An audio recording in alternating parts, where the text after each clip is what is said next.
News super one, सत्याचा बुलंद आवाज। नमस्कार, न्यूज सुपर वन में आपका स्वागत है। मैं राजेंद्र राय। नजर डालते हैं कुछ खास खबरों पर। सत्याचा बुलंद आवाज। हैदराबाद सेंट्रल यूनिवर्सिटी के दलित छात्र की खुदकुशी केस में कांग्रेस ने मानव संसाधन विकास मंत्री स्मृति ईरानी के खिलाफ मोर्चा खोल दिया है। कांग्रेस ने स्मृति ईरानी को बर्खास्त करने की मांग की है। कल स्मृति ईरानी ने जांच कमेटी को लेकर जो जानकारी मीडिया के सामने साझा की थी, उस पर कांग्रेस ने सवाल उठाते हुए झूठ बोलने और देश को गुमराह करने का आरोप लगाया है। किया था और डॉक्टर अनुपमा राव, जिन्होंने एबीवीपी के अध्यक्ष को एग्जामिन किया था, उनका बयान भी रिकॉर्ड किया था। और उसके बाद प्रोक्टोरियल बोर्ड इस निष्कर्ष पर पहुंचा था कि पांचों पीएचडी दलित स्कॉलर समेत रोहित वेमुला के उनका कोई कसूर नहीं था और उनके खिलाफ सस्पेंशन ऑर्डर वापस ले लिए जाएं। बाद में यूनिवर्सिटी अथॉरिटीज और एचआरडी मिनिस्ट्री के दबाव के चलते एबीवीपी अध्यक्ष और दूसरे लोगों के बयान दर्ज करके प्रोक्टोरियल बोर्ड को 15 दिन बाद 31 अगस्त को अपना फैसला बदलने पर मजबूर किया गया। तो ये साफ है कि ये एक्स पार्टी रिपोर्ट नहीं थी और उल्टा प्रोक्टोरियल बोर्ड की रिपोर्ट वाइस चांसलर और एचआरडी मिनिस्ट्री के दबाव से बदली गई और श्रीमती स्मृति ईरानी ने देश को गुमराह किया। दूसरा झूठ श्रीमती स्मृति ईरानी ने यह बोला जब उन्होंने कहा कि एग्जीक्यूटिव काउंसिल की सब कमेटी, जिसने रोहित वेमुला और अन्य 4 पीएचडी स्कॉलर्स की सस्पेंशन को जस्टिफाई किया था, वो एक दलित प्रोफेसर उसके प्रमुख थे। हैदराबाद केंद्रीय विश्वविद्यालय के एससी एसटी प्रोफेसर्स फोरम ने बाकायदा बयान देकर कल रात ही स्मृति ईरानी जी के इस बयान को फैब्रिकेटेड, जालसाजी बताया है और झूठ बताया है। और उन्होंने ये भी कहा है कि वो इसके विरोध में सभी प्रशासनिक पदों से इस्तीफा दे देंगे। यह भी भाजपा और स्मृति ईरानी जी की गुमराह करने की साजिश को पर्दाफाश करता है। तीसरा झूठ स्मृति ईरानी जी ने तब बोला जब उन्होंने पांचों पीएचडी स्कॉलर्स की हॉस्टल से सस्पेंशन को यह कहकर जस्टिफाई किया कि ये हॉस्टल के वार्डन, जो खुद दलित समाज से थे, उनके द्वारा किया गया था। क्या स्मृति ईरानी जी भूल गई कि हॉस्टल वार्डन एग्जीक्यूटिव काउंसिल और यूनिवर्सिटी के वाइस चांसलर के निर्णय को लागू करते हैं? उनकी ये गुमराह करने की साजिश 3 बार जो उन्होंने की, उसका पर्दाफाश सार्वजनिक पटल पर हो गया है।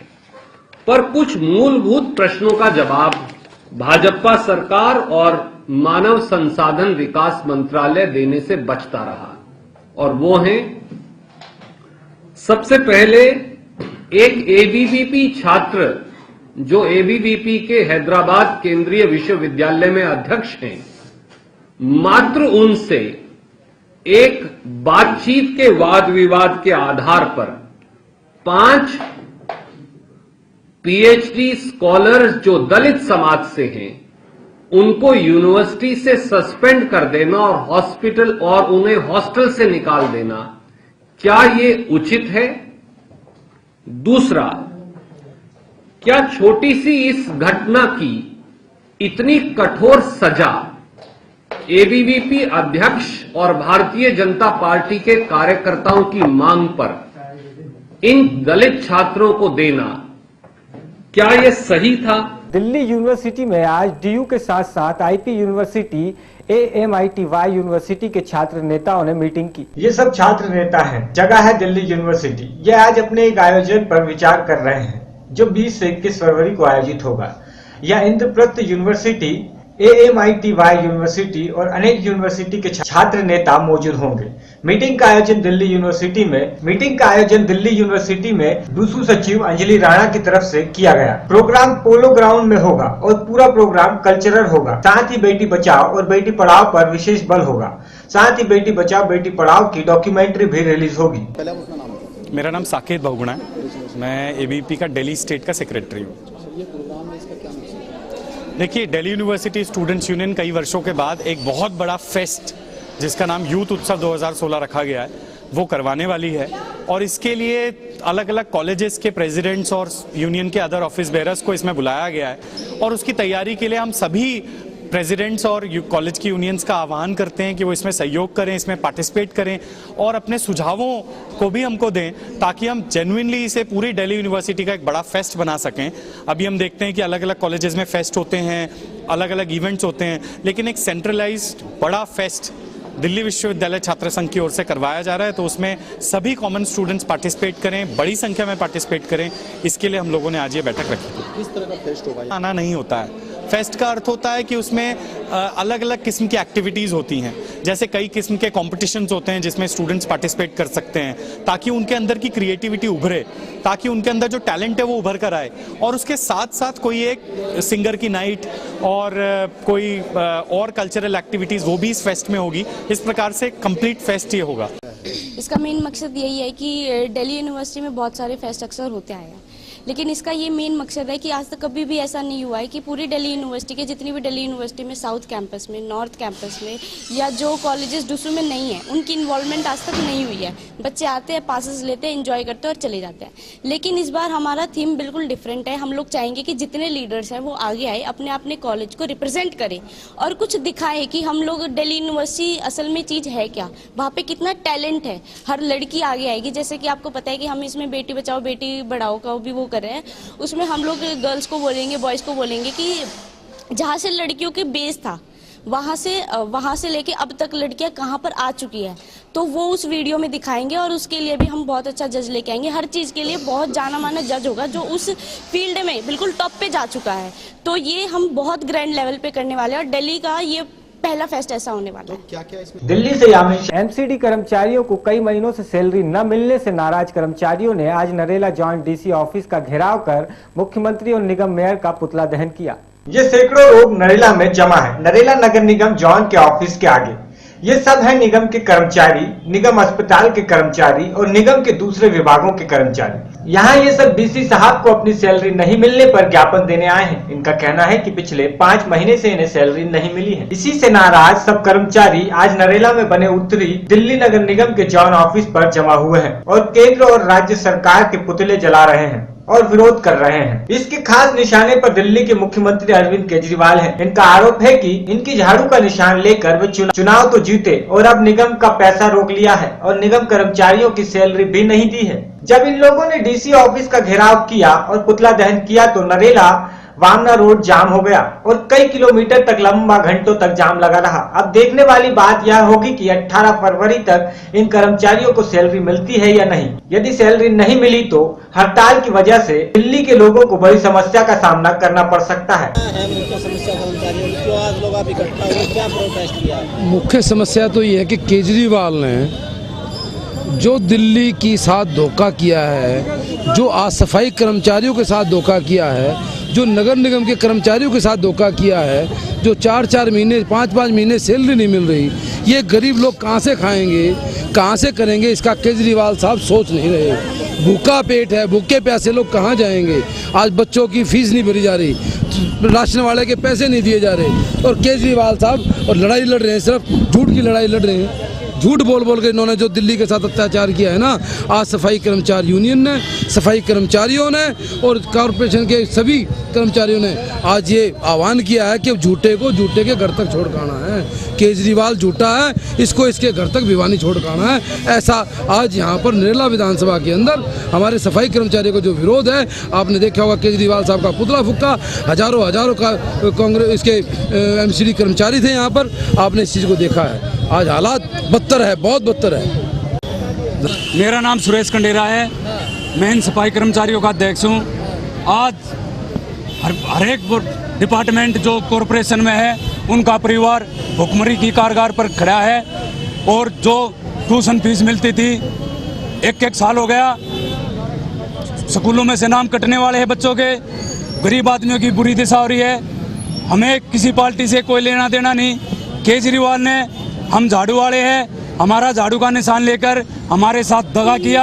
अब तुम्हारे अच्छे दिन लाएंगे, तुम्हें पक्का किया जाएगा। आज तक भी हर एक डिपार्टमेंट में, कॉरपोरेशन में जितने भी महकमे हैं, उनके कर्मचारी 96 से लेकर आज 2016 है, आज तक भी पक्के नहीं किए गए।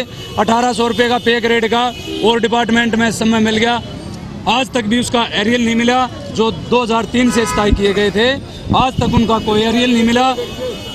सर्कुलर निकाल देते हैं, अब त्योहार पे तुम्हें हम इतने पैसे देंगे, ये किस्त देंगे, लेकिन आज तक कोई किस्त नहीं दी। फिलहाल तनख्वाह कितनी रुकी हुई है? हमारी तनख्वाह कम से कम 5 महीने हो चुके हैं। 5 महीने हो चुके हैं। चाहे सफाई कर्मचारी हो, चाहे एजुकेशन कर्मचारी हो, चाहे वरिष्ठ कर्मचारी हो, चाहे गार्डन कर्मचारी है, चाहे मलेरिया वाले हो, चाहे नर्स हो, चाहे टीचर हो, चाहे स्कूल के कर्मचारी है, एक सफाई कर्मचारी से लेके हर एक टीचर तक, कमिश्नर तक, डीसी तक हमारी तनख्वाह नहीं मिल रही। बुरा हाल कर रखा है। हमें आगे ये मन बनाया है, या तो हमारी सैलरी दी जाए, अगर जो सैलरी नहीं दी जाएगी तो हम काम बंद, 18 तारीख से काम बंद, हड़ताल इतने नहीं खुलेगी, इतने हमारी समस्या का कोई हल नहीं निकलेगा। पूरी दिल्ली में सीवर बंद किए जाएंगे और गंदगी फैलाई जाएगी, और जब गंदगी फैलाएगी आम आदमी उसमें परेशान होगा।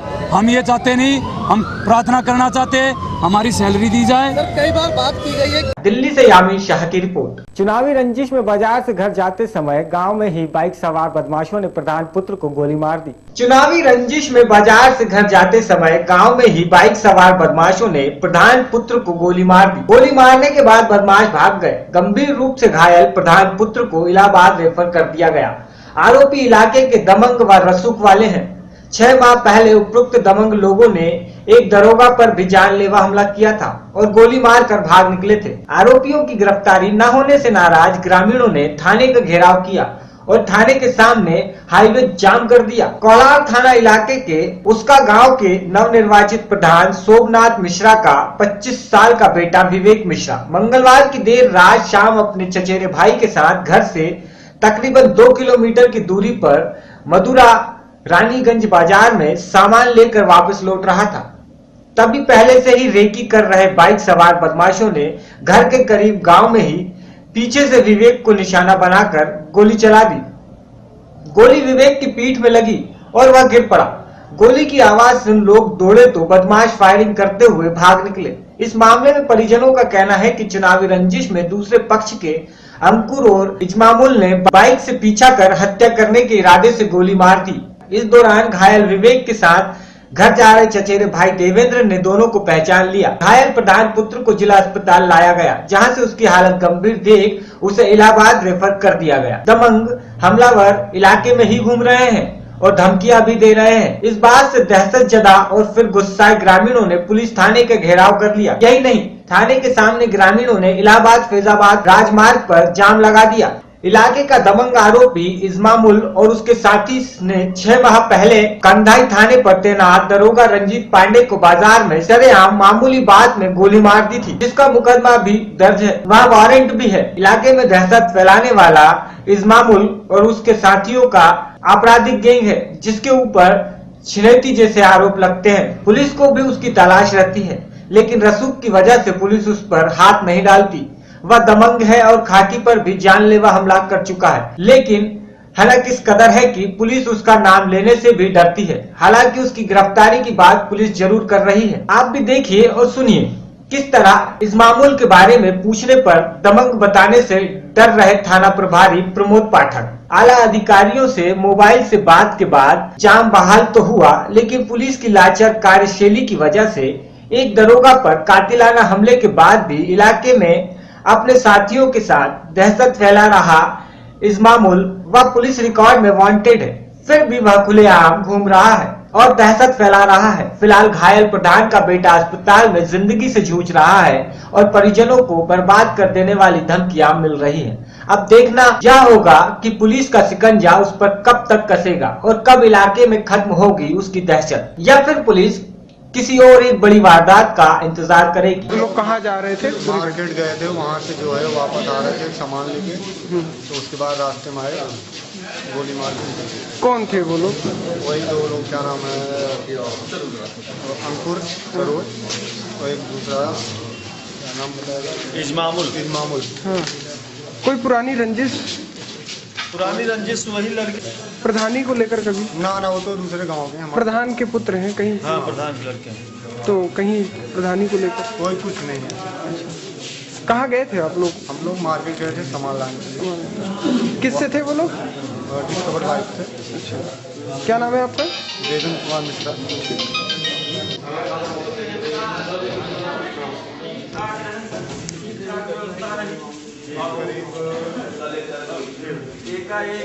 झटकाया तो सर रोटी लिया नहीं, अब जैसे कहिए दरअसल हमारा एक भांजा था, उसी को जो है हाँ भाई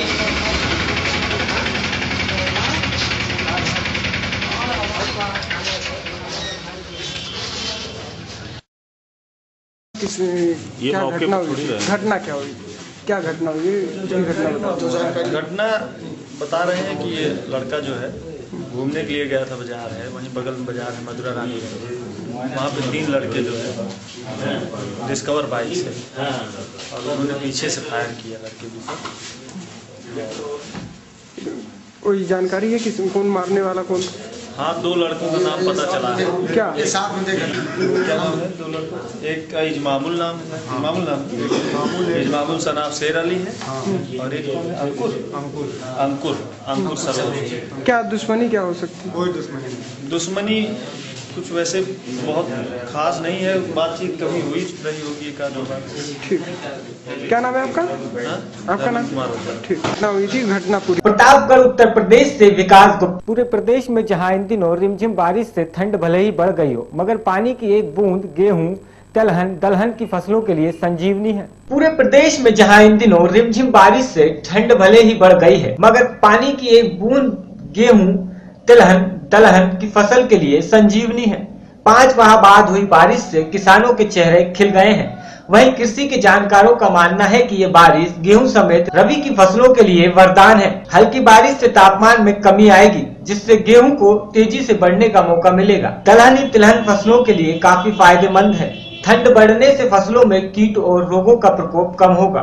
वहीं दूसरी तरफ कोहरे की भी आशंका जताई, जिससे सरसों की फसल में रोग लग सकता है और उत्पादन भी प्रभावित होगा। जनपद में अभी तक शीतलहर से 4 लोगों की मौत हो चुकी है। जिला प्रशासन ने ठंड से बचने के लिए 1 से 8 तक के सभी सरकारी और प्राइवेट स्कूलों में 2 दिन के लिए बंद करने का आदेश दिया है। ये बरसात गेहूं के लिए तो बहुत ही उपयोगी है। इसके अलावा दलहनी फसलों के लिए भी बहुत उपयोगी है। तिलहनी फसलों के लिए भी ज्यादा नुकसान नहीं, कुल मिलाकर लाभ ही लाभ है। यमुना प्रसाद वर्मा, प्रतापगढ़ उत्तर प्रदेश से विकास। महोबा में बढ़ती ठंड के चलते जिला अधिकारी द्वारा अवकाश घोषित होने के बावजूद भी बेसिक शिक्षा विभाग की लापरवाही के कारण सभी अध्यापक ठिठुरती ठंड में विद्यालय पहुंच रहे हैं। महोबा में बढ़ती ठंड के चलते जिला अधिकारी द्वारा अवकाश घोषित होने के बावजूद भी बेसिक शिक्षा विभाग की लापरवाही के कारण सभी अध्यापक हाड़ पाऊ ठंड में विद्यालय पहुंच रहे हैं। अध्यापकों का यह आक्रोश उस समय सामने आ गया जब विद्यालय गए एक अध्यापक को ठंड लग गई, जिसकी इलाज के दौरान मौत हो गई। सूचना पाकर भारी मात्रा में शिक्षक इकट्ठा हो गए और जिला अस्पताल के बाहर मुख्य सड़क पर जाम लगा दिया, जिसे पुलिस अधिकारियों के बेसिक शिक्षा अधिकारी के समझाने पर खोला गया। बीएसए ने आज से 2 दिन का अवकाश भी घोषित कर दिया है। क्या पूरा मामला था, कैसे डेथ हो गई इनकी? इनकी डेथ ये हो गई कि सुबह सर्दी में जाते थे रोज सुबह और सर्दी में आए हैं। एक ठंड से मौत नहीं, तो कितना सही मानेंगे आप? हम इतना ही सही मानेंगे कि ऐसा कुछ नहीं है। जो पोस्टमार्टम की विश्वास करते हैं तो उसमें तत्काल सही निकल आएगा। अच्छा, तो आप लोगों ने जाम लगाया था? हाँ, हम लोग। कितने घंटे हैं? कितनी देर तक? कुछ देर उन्हीं लोगों के साथ में हम रहे हैं। जल्दी लो। घटना ये हुई थी कि कल वो अध्यापक गया हुआ स्कूल हमारे खुले थे, स्कूल खुले थे तो विद्यालय गया वो। विद्यालय से आने के बाद उसको जो है सर्दी लग गई, विद्यालय में भी लगी और विद्यालय में भी बताया, जैसा कि हम चूंकि हम वो तो सिरमौर का है, हम लोग कबरई थे। अभी सुबह हमें जब मालूम हुआ तो हम लोग वहाँ से यहाँ आए तो उनके परिवार वालों ने बताया कि उसको लेटरिन वहाँ लगने लगी। उसको लेकर के वो घर से जैसे ही तुरंत अस्पताल गए। अस्पताल के बाद यहाँ आए तो जब हम सुबह यहाँ पर आए तो उनके परिवार वालों ने, क्योंकि रात में भी फ़ोन किया गया, अपने उच्च अधिकारियों को भी फ़ोन किया और सभी को फ़ोन किया गया। सुबह तक जब कोई यहाँ पर उपस्थित नहीं हो पाया, जब हम लोग भी आए तब तक जो है उनके घर वालों ने रोड में जाम लगा लिया। उसके बाद पुलिस वाले भी आए और साहब सब लोगों के अधिकारी आए, तब ये जाकर के जाम। ये साहब की बात से कितना सहमत है? वो कह रहे हैं कि ठंड नहीं लगी, ठंड से मौत नहीं हुई, कितना सहमत है आप?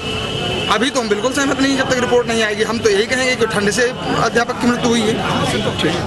महोबा से इजराइल कुरैशी की रिपोर्ट। महू जनपद के कोपलिया थाना क्षेत्र में ताड़िया मोड़ पर दुल्हन की विदाई कर लौट रहे बारातियों की बोलेरो गाड़ी मैजिक से टकरा गई, जिससे बारातियों को काफी चोटें आई हैं। महू जनपद के कोपागंज थाना क्षेत्र के तड़ियावा मोड़ पर दुल्हन की विदाई कराकर लौट रहे बारातियों को बोलेरो गाड़ी मैजिक में टक्कर हो गई, जिससे आधा दर्जन से अधिक लोग गंभीर रूप से घायल हो गए। ग्रामीणों की सहायता से घायलों को उपचार के लिए जिला अस्पताल में भर्ती कराया गया, जहां उनकी हालत गंभीर बनी हुई है। एक्सीडेंट में कोई विदाई करा के लोग जा रहे थे, तो उसमें एक्सीडेंट हो गया। 6 लोग यहाँ पे घायल हुए हैं और घायलों की स्थिति गंभीर है और उनको संबंधित विशेषज्ञ देख रहे हैं और उनका इलाज चल रहा है। अभी देखने के बाद ऑब्जर्वेशन में रखने के बाद पता चलेगा। अभी तो तत्कालिक इलाज दे दिया गया है।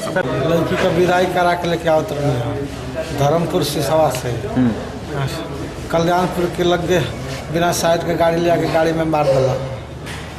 कितने लोग घायल हैं? हम घायल भइल बाटे। मऊ उत्तर प्रदेश से आसिफ रिजवी की। पंजाब कांग्रेस अध्यक्ष कैप्टन अमरिंदर सिंह द्वारा पंजाब में अगले साल होने वाले विधानसभा चुनाव से पहले ही युवकों को कांग्रेस के साथ जोड़ने के मकसद से जिला गुरदासपुर के कस्बा कालोर में मुहिम की शुरुआत की गई। पंजाब कांग्रेस अध्यक्ष कैप्टन अमरिंदर सिंह द्वारा पंजाब में अगले साल होने वाले विधानसभा चुनाव से पहले युवाओं को कांग्रेस के साथ जोड़ने के मकसद से जिला गुरदासपुर के कस्बा कालानौर में मुहिम की शुरुआत की गई। इस मौके पर नौजवानों ने कैप्टन के कई तरह के सवाल पूछे, जिसमें उनकी नीतियों के बारे में पूछा गया और कई सुझाव भी दिए। नौजवानों ने एक तरफ जहां मौजूदा अकाली सरकार की नुक्ताचीनी की, वहीं पूर्व अध्यक्ष प्रताप बाजवा के बारे में, उनके बयानों के बारे में पूछने से भी नहीं चूके। कैप्टन ने कहा, नौजवानों के सुझावों को चुनाव मनोरथ पत्र में शामिल किया जाएगा। देखो मैं तुहानू दस्सिया है 70% पंजाब 40 साल की उम्र तो घट है। ਅਸੀਂ ਹੁਣ ਪ੍ਰੋਗਰਾਮ ਬਣਾ ਰਹੇ ਹਾਂ ਆਪਣਾ ਮੈਨੀਫੈਸਟੋ ਦਾ। ਉਹਦੇ ਵਾਸਤੇ ਮੈਂ ਸਾਰਿਆਂ ਦੀ ਇਹਨਾਂ ਨੂੰ ਪੁੱਛਣਾ ਚਾਹੁੰਦਾ ਇਹਦੇ ਮਨਾਂ 'ਚ ਕੀ ਗੱਲ ਹੈ ਔਰ ਦੈਟ ਇਜ਼ ਇਸ ਵਾਸਤੇ ਮੈਂ ਇੰਟਰੈਕਸ਼ਨ ਯੂਥ ਨਾਲ ਸ਼ੁਰੂ ਕਰ ਦਿੱਤੀ। ਤੁਹਾਨੂੰ ਅੱਜ ਜਿਹੜਾ ਫਸਟ ਐਕਸਪੀਰੀਅੰਸ ਕਿਵੇਂ ਰਿਹਾ? Very good. ਲੋਕ ਬੜੇ ਦਿਲਚਸਪ ਸਵਾਲ ਕੀਤੇ, ਪੋਜ਼ਿਟਿਵ ਸਵਾਲ ਕੀਤੇ ਔਰ ਜਿਹਦੇ ਵਿੱਚ ਅਸੀਂ ਸਾਨੂੰ ਕੁਝ ਕਦਮ ਚੱਕਣਾ ਪਊ ਔਰ ਅਸੀਂ ਸਾਰੀਆਂ ਗੱਲਾਂ ਨੋਟ ਸਾਡੇ ਬੰਦਿਆਂ ਨੇ ਕੀਤੀਆਂ ਨੇ ਐਂਡ ਵੀ ਵਿਲ ਦੇਖਾਂਗੇ ਕਿ ਅਸੀਂ ਮੈਨੀਫੈਸਟੋ 'ਚ ਕਿੰਨਾ ਪਾ ਸਕਦੇ ਹਾਂ। ਜਿਹੜੇ ਰਵਿੰਦਰ ਬ੍ਰਹਮਪੁਰਾ के लिए कांग्रेस की तरफ से कैंडिडेट कौन होगा? कांग्रेस का ਅਸੀਂ ਦੱਸਾਂਗੇ, ਹਾਲੇ ਤਾਂ ਬਹੁਤ ਟਾਈਮ ਪਿਆ ਹੈ, 28 ਤਾਈਂ ਹੈ, ਹਾਲੇ ਤਾਂ ਅੱਜ ਕੀ ਹੈ 20 तरीक होगी, बस हाले 8 दिन पहले ਅਸੀਂ ਦੱਸਾਂਗੇ जरूर। सुखबीर डालने वाले हैं, उसके बारे में आप प्रशांत किशोर से आपकी बात हो चुकी है? ਕਿਹਦੇ ਨਾਲ? प्रशांत किशोर जो ਉਹ ਤਾਂ ਕਦੇ ਨਹੀਂ ਹੋਗੀ, ਕਦੇ ਨਹੀਂ ਹੋਗੀ ਗੱਲ। ਤਾਂ ਉਹਨੇ ਜਵਾਬ ਕਿਹਾ ਕਿ ਮੈਂ ਆਉਂਗਾ, ਉਹ ਗੱਲ ਤੋਂ ਬਾਅਦ ਗੱਲਬਾਤ ਤੋਂ ਬਾਅਦ ਹਾਲੇ ਨਹੀਂ, ਹਾਲੇ ਤਾਂ जून जुलाई तो पहला नहीं वो सोच रहे कुछ आने का। उन्हें केड़ी विकास जरा मैंने नहीं दस दे केड़ी विकास की उन्हें 9 साल च लुटिया पंजाब की उन्हें किया है विकास। साडा टोटल प्रोग्राम है डेवलपमेंट का और पंजाब के फ्यूचर वास्ते वो एक कदम भी दस दे मैनू की चक्या पंजाब के फ्यूचर वास्ते। रिपोर्ट आएगी फाइनल उदों ही आप गल कर सकते हैं, उस तो पहला नहीं कर सकते। कैमरामैन अवतार सिंह के साथ गुरदासपुर से दीपक कुमार की रिपोर्ट। पठानकोट में एयरबेस पर हुए आतंकी हमले के बाद देश में मिल रही धमकियों को देखते हुए मोगा में भी पुलिस द्वारा हाई अलर्ट कर सभी आने जाने वाली गाड़ियों की चेकिंग की जा रही है। पठानकोट में एयरबेस पर हुए आतंकी हमले के बाद देश में मिल रही धमकियों को देखते हुए मोगा में भी पुलिस द्वारा हाई अलर्ट कर सभी आने जाने वाली गाड़ियों की चेकिंग की जा रही है। शहर के भीड़ भाड़ वाले क्षेत्र में पुलिस बल तैनात कर दिया गया है और हर जगह चप्पे चप्पे पर पैनी नजर रखी जा रही है। आज मोगा पुलिस की ओर से कोर्ट कॉम्प्लेक्स में भी चेकिंग की गई और कोर्ट पेशी भुगतान पर आए कैदियों को मिलने आए उनके संबंधियों को भी चेक किया गया। मौजूदा हालात को मद्देनजर रखते हुए आज मोगा शहर में डिस्ट्रिक्ट कोर्ट के एडजॉइनिंग एरिया की सर्च की गई। यहाँ जो भी गाड़ी पार्क हुई है उनमें जो शक्की गाड़ी पाएगी उनको थारोली चेक किया गया। जो इधर पेशी भुगतन आए हैं या उनके साथ जो उनके रिलेटिव वगैरह आए हैं उन्होंने विचों जो शक्की बंदे पाए गए उन्होंने थारोली चेक किया गया। इस तो इलावा अज बस स्टैंड रेलवे स्टेशन बाजार आदि की भी थारोली सर्च की गई। ਇਹ ਰੂਟੀਨ में हो रहा क्योंकि मौजूदा हालातों को मद्देनजर रखते हैं हर रोज़ कितने न कितने चेक करते हैं उसके अकॉर्डिंगली अज डिस्ट्रिक्ट कोर्ट की थारोली सर्च की। अगर हम 26 जनवरी की बात करें, जैसे कि धमकियाँ आ रही हैं, पंजाब में भी पहले हादसे हुए हैं, उसके लिए पुलिस वगैरह कुछ चेकिंग की जा रही है? उस लिए स्पैशल नाकाबंदी की जा रही है।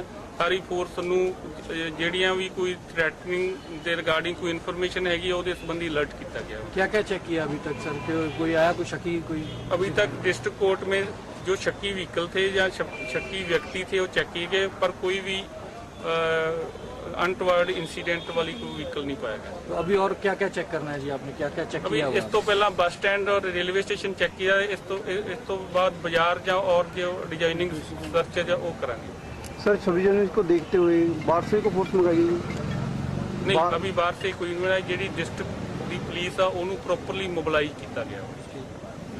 मोगा पंजाब से विपिन ओकारा की। भारत पाकिस्तान अंतर्राष्ट्रीय सीमा पर बीएसएफ ने पठानकोट के साथ पड़ते बामिया सेक्टर में ताश पतन चौकी के पास एक शकी व्यक्ति को मार गिराया तथा 2 भागने में कामयाब हो गए।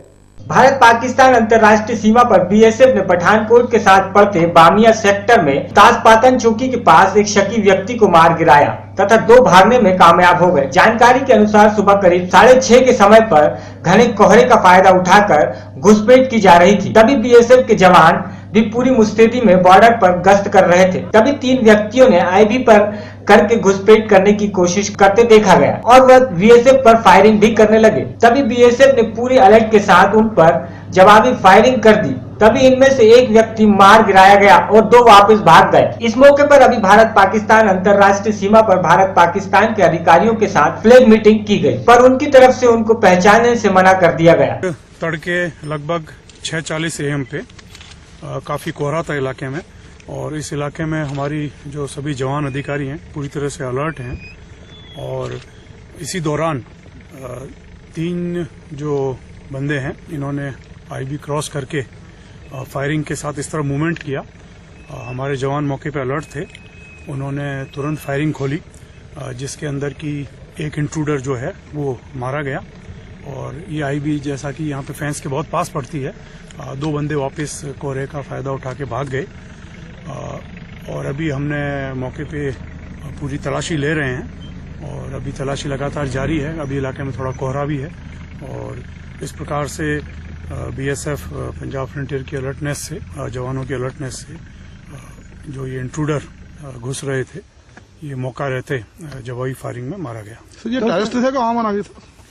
ये इनकी जो प्राइमरी लग रहा है, इनका इरादा जो था फायरिंग के साथ घुसने का, तो अभी हम डिटेल में इसका एनालिसिस करेंगे और अभी इलाके की सर्च भी जारी है, तो कुछ ना कुछ इनका गलत इरादा ही होगा। कुछ बरामद नहीं हुई है रिकवरी? अभी इलाके में कोई चीज बरामद नहीं हुई है और अभी हमारी तलाशी चल रही है। डेड बॉडी से कुछ मिला सर? डेड बॉडी के साथ कुछ? अभी सारी कार्रवाई जारी है क्योंकि कोहरे का टाइम है और हमको कुछ प्रिकॉशन कई चीजों का ध्यान में रख के कार्रवाई चल रही है। अभी तो चलेगी तलाशी, डिटेल में चलेगी। 23 तारीख का आईबी का अलर्ट है, 23 तारीख का आईबी का अलर्ट है। ऐसा कहा जा सकता है कि ये लोग पहले रेकी करने के लिए इधर आए हो? देखिए, मैं अभी इस पे कोई कमेंट नहीं करूंगा क्योंकि अभी हमारा डिटेल में हम सभी तरह से इसको एनालाइज कर रहे हैं, मौके को देख रहे हैं। हम आपको डिटेल्स। पठानकोट से दीपक कुमार की खबरों में फिलहाल इतना ही। अब मुझे दीजिए इजाजत और आप बने रहिए न्यूज सुपर 1 के साथ। नमस्कार।